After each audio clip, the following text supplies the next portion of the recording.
my beautiful friends. I am feeling super sensitive, which means I almost always end up sitting down to chat from my floor, where I just feel a little bit cozier and more grounded and a little bit more connected. So that's where I ended up today.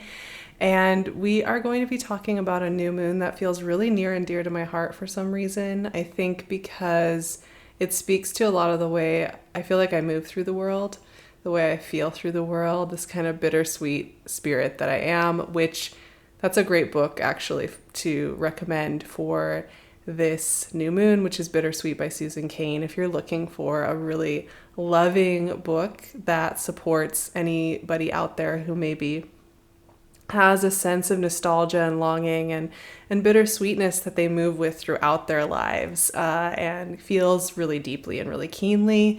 And this new moon brings a lot of that energy to the surface, but in a really beautiful, loving way. And I want to help us today in our conversation around this Cancer new moon that's happening on July 17th, right as we close out Cancer season. I want to help give us some tools to reframe and explore these ideas of nostalgia and longing and some of the gifts and clues and ideas that are waiting within these feelings that so often our culture says kind of mean that we will just always be feeling them and always feel a little bit frustrated and like we can never fully express them. So today what I want to do is really imbue this beautiful moment as we connect with a Cancerian new moon at the end of this Cancer season with some tenderness, some optimism, some hope, some dreaming, and some acceptance of the bittersweet longing that we all have as we move through a life. So let's get into what this new moon is all about. This is a really supported new moon in so many ways. The sun and moon, of course, are together at 24 degrees of Cancer, and that just amplifies the sense of intuitive clarity and seeing. Cancer is so tied to the way we feel at home within ourselves. And when we give ourselves the permission to be intuitive and introspective and to allow our emotions and tenderness and subconscious to do work with us, rather than feeling that we have to override all of those systems just to force through the world. Cancer always is going to affirm for us that in trusting our intuition and listening to our emotions and listening to our deeper needs and moods, that we will actually be able to initiate and create more beautifully and more sustainably and in a way that really showcases our unique spirits and our unique rhythms and our unique way of moving through the world. So as the cardinal water sign, it really affirms that intuitive emotional wisdom is very powerful in creating new beginnings. So this new moon amplifies that feeling and is a very intuitive new moon every single year, regardless of how it is situated. This new moon is supported by two really, really beautiful conversations that add these levels of intuition and possibility to the whole conversation, and I just really love this so much. So first we have a trine with Neptune in Pisces, and this amplifies the sense of dreaminess, of this longing for the world just out of reach, this longing to return home to our spirits and to who we really are. I think most of us move through the world with a little bit of this longing throughout just a typical mundane day, and maybe there are people who don't, but I definitely know that I do and have done my entire life. And I know so many of you here in this space feel that as well. And so often, when we hear about Neptune and Pisces and it being in any conversation, there's often this almost tone of disdain for Neptune and Pisces because it seems like we can't trust our fantasies, we can't trust our dreams, and if we do that, well then who's to say what we're actually going to believe? We're probably just going to jump off the deep end and never come back and lose our minds.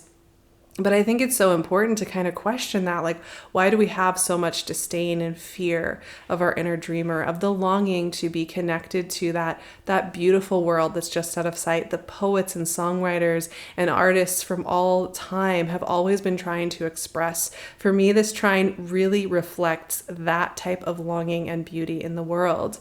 And along with that, this new moon is also sextiling Uranus in Taurus, which I kind of love. I think that for me, Uranus is so interested in what is coming next, like how what we are now is going to elapse into the next thing and the next thing and the next thing, what is possible. And this sextile with this new moon in Cancer brings up these themes around home. How do we create home now?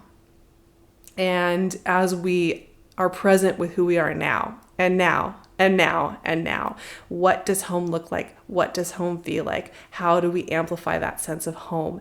And this sextile, I think, really guides us into really wonderful conversations about how to redefine home with who we are now. And there's an inventiveness to that conversation that I think could be really, really playful and powerful and fun. And just remember that we are going to be talking about some interesting, powerful themes here as we go through the rest of this new moon conversation. But there is a level of playfulness and dreaminess to this new moon that you can rely on. And you could just take that with you today and enjoy the new moon in your own way. But I'm going to add some layers to it because that's what I do. And I also wanted to mention one more thing before I get into kind of the keynote for this new moon that I have been feeling as I've been feeling through it. This new moon is happening at the same time as the nodes of the moon are shifting signs. So it also is kind of holding this sweet space for us as we open up a new 1.5-year cycle. The north node is going to be moving into Aries and the south node into Libra. I have a whole video about this coming out, so I will get into much greater depth and creativity with this conversation around this transit in that video, but I did want to bring it up here because I think when you have a new moon, which new moons are about planting seeds, right? It's about envisioning and connecting with ourselves and feeling through the next cycle. It's really holding this beautiful space. And the North Node in Aries is going to be bringing a lot of questions about how to be ourselves in the world, how to be here, how to exist here in this world. And the South Node in Libra is going to have us asking questions about people pleasing and the ways that we often hold ourselves back from being ourselves in the world and healing our woundedness around that. And also helping us, going back to the North Node in Aries, redefine what it means to be an individual in a way that doesn't feel like this cold consumer culture of the 21st century, but that is something that is holding us in a deeper way. So this new moon is also going to be tied to a new energetic cycle opening up, something to just keep in mind. So what I want to talk about here, just with everything I have just mentioned in this conversation, is this idea of nostalgia. I feel nostalgia all the time. I will feel it if I smell a certain smell or eat a certain food, or if I see a piece of glass in a window or in a jar or in a cup and it happens to be tinted like an amber color, I will be transported directly to breakfast with my grandma when I was 3. I feel it constantly. I feel so connected to like time and place through my senses in the present moment. I can time travel all day, every day. And so I feel nostalgia constantly, that kind of bittersweet longing. And I think for a long time it used to feel very frustrating. Like, I'll never be able to reclaim sitting at the breakfast table with my grandma when I was 3. I'll never be able to go back to when I was 16 and it was a monsoon storm and I was sitting, on the top of this car watching the clouds roll by. Like I used to feel very frustrated by it. But then I started to really think, because nostalgia is doing something. It's playing a role. There's something happening there. It's not just a useless feeling. It's not just something that's getting in the way of us living here in the present moment, like I think sometimes it's purported to be, or that it's kind of this latent emotion that doesn't really give us anything. I started to realize there's something real going on when we're connected with nostalgia, when we are feeling nostalgia. It is doing something. It is activating something. It is a conversation and a communion with all the parts of ourselves, all the versions of ourselves through time and place, and that there are actual ingredients in that sense of nostalgia, in that sense of longing, in those memories that we have about who we've been in all these different times in our lives. And I do think this new moon might bring up a lot of emotions around nostalgia. In fact, this entire Cancer season, there's a really strong theme of feeling like the past and all the different versions of who we've been are with us. You might also be feeling feelings around all the people you are going to be. All the versions of yourself you are going to be might also be here with you as well. And we can actually also have nostalgia about people that we are going to become. I'm a firm believer in that. I've had very strong emotions that have happened throughout time where I will have a sudden sense of who I'm going to be at some other time that I've never met, and I can feel that. And I think this new moon is going to be activating all of that. When I actually look closer at those moments when I get a certain smell of a pine tree in the sun, or the scent of a certain food or a tea, or the feel of a certain fabric, or the way the sun slants onto a building or a window or something, I realize that there are ingredients here waiting to be acknowledged. And these ingredients are the ingredients that allow me to feel at home no matter where I am in the world, where I am in my life, or what point I am moving through. I've come to realize that nostalgia for me, these are the building blocks of how I create a sense of home, no matter where I am and no matter what phases of my life I'm going through. And as I stop fighting some of that nostalgic feeling and I let myself have that experience and those emotions, rather than it feeling like this thing that I can never reclaim and I can never return to, and mourning that I'll never be able to go back there, I realize that it's alive within me now. It's living within me now. It's completely present with me. And it's also giving me the keys to unlock my unique frequency, to understand my unique spirit in the world and how I can allow that spirit to really exist here, right now, in this present moment. Because of course, if we define home based on a past that we can never return to, that's painful, like we can feel that viscerally in a really, really deep and profound way. But if we can allow all the versions of ourselves through time that we long for, that we miss, be a part of our present home experience now, it becomes a completely different journey. And it unlocks some of the most important ingredients, I think, of understanding our unique frequencies and roles in the world. So for me, that's what it's really about. How can we find clues about what home means to us via the things that we long for, either from the past or the future or in our dream visions?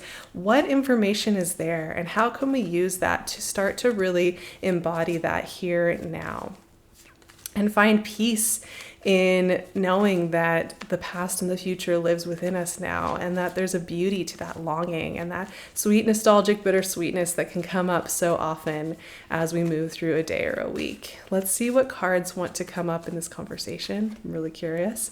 9 of Pentacles. Very interesting, actually. So it's a very reflective card.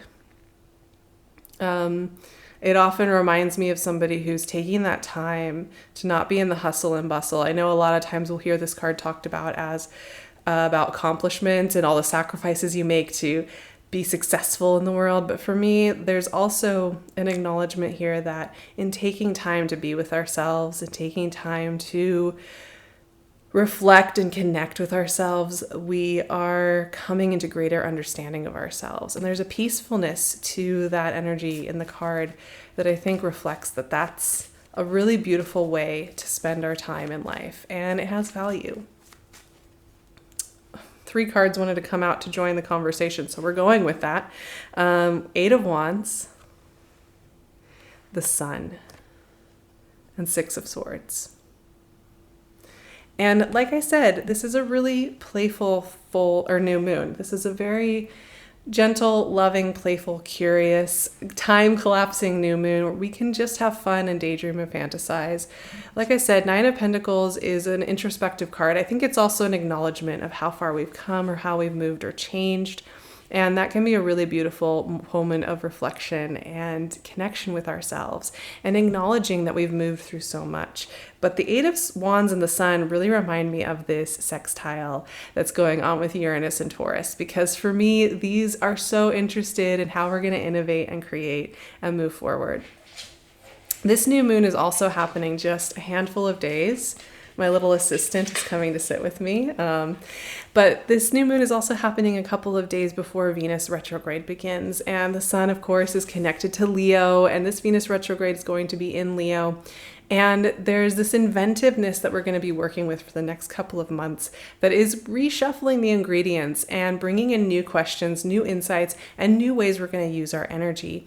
And there's an innovative kind of playful thing going on here during this new moon.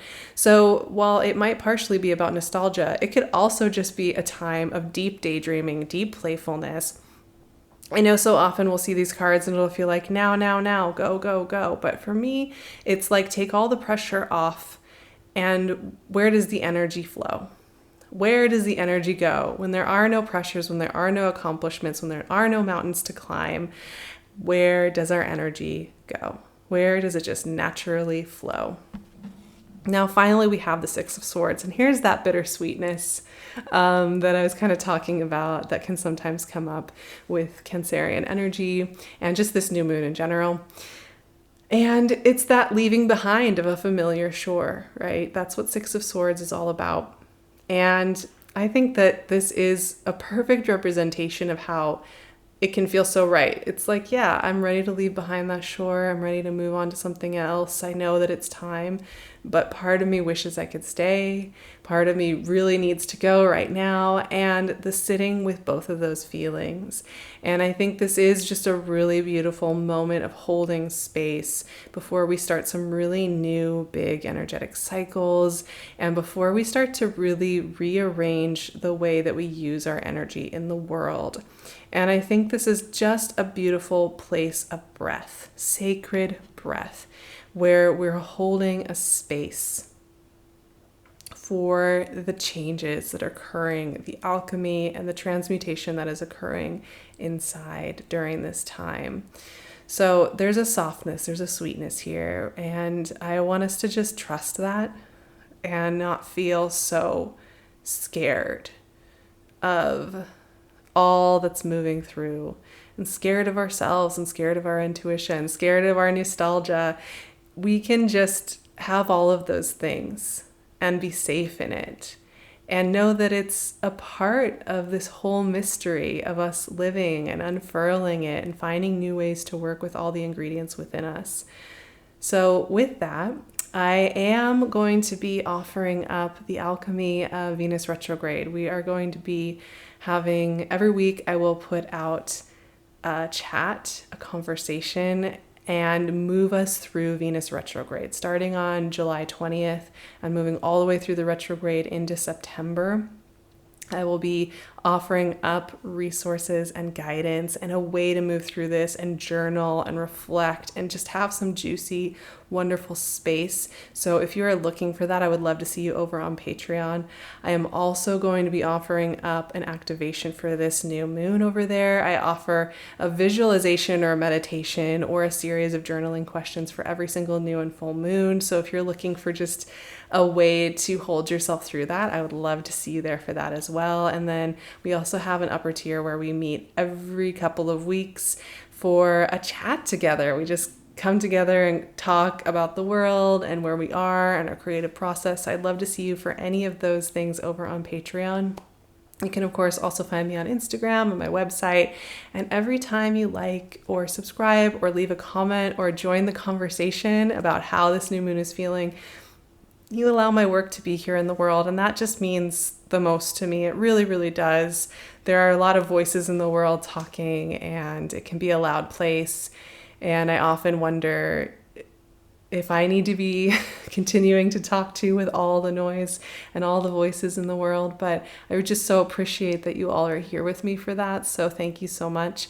I hope you have a beautiful new moon in Cancer, close out to Cancer season. I will be chatting about the North Node in Aries, South Node in Libra very soon. So look out for that. And I will talk to you all so very, very soon. Have a beautiful new moon.